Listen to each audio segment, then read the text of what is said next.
Pangatlong booking nga natin mga master si ma'am 'no. So pick up natin kay ma'am ay dito sa Bagong Baryo mga master 'no. Kasi hindi tayo video agad dahil naiwan natin yung ating memory. Buti na lang may nakalkal tayo dito. 4 gig lang 'to mga master kaya tinitipid ko lang. Naiwan kasi natin yung memory natin sa bahay mga master 'no. So nakasalang pa yun sa ating pag-edit kahapon 'no.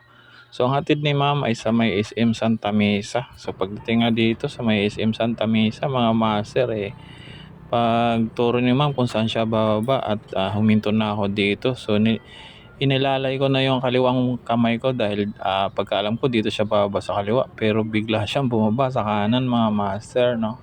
So pagkatapos nga niyan mga master nasundan na agad tayo ng booking niyan dahil naka-auto accept tayo. Pa-drop pa lang tayo rito pinasukan na tayo mga master.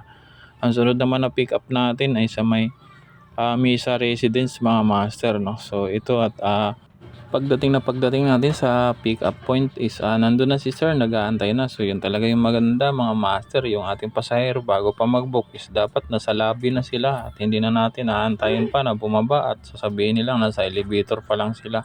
At so yun na nga mga master, ang hatid natin kay sir ay sa may West Avenue, sa may Jollibee, no? Kanto yan ng EDSA mga master. At pagbabaga dito ni sir may nag-U-turn na jeep at medyo alanganin pero goods naman kasi may medyo malayo-layo ba. At daan-daan lang naman kasi yung jeep, nag-U-turn kasi yun mga master. At pagkatapos yan, nagkasunod-sunod yung booking natin kasi napunta tayo ng Bagbag mga master. Dito nga ay pumikap tayo dito sa Bagbag. Binok lang siya ng kanyang ate mga master no. So yan at mayroon siyang nakalagay sa kilikili, mayroon siyang bit-bit. So nahirapan siya magsuot ng helmet kaya tayo na lang nagsuot ng helmet niya mga master.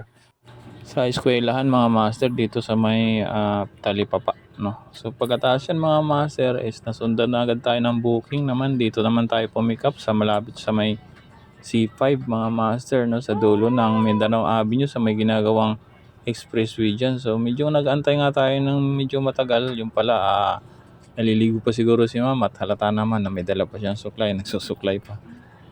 So yun nga mga master, ang hatid ni ma'am ay sa may MRT North no, sa may southbound yung kanyang drop off mga master dun sa may Sugo no. So ayan mga master, dito nga ay medyo makulimlim na at umaambon-ambon na at babadya na naman yung ulan. So pagbaba nga dito ni ma'am sa may MRT North inuna niya yung helmet niya kaya hindi ko siya naalalayan. So goods naman yun pero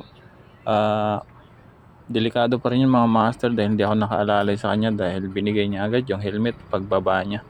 So dito nga umulan na nga mga master kaya hindi na tayo nakapag-video. At so ngayong araw nga mga master nag-umpisa tayo ng alas 8, tanghali na tayo at huling booking natin is alas 4 pasado na mga master. Nakawit tayo sa bahay 5:30 na. So naka 15 rides tayo ngayong araw mga master dahil may long rides din naman tayo. So yun lang mga master, maraming salamat sa panonood.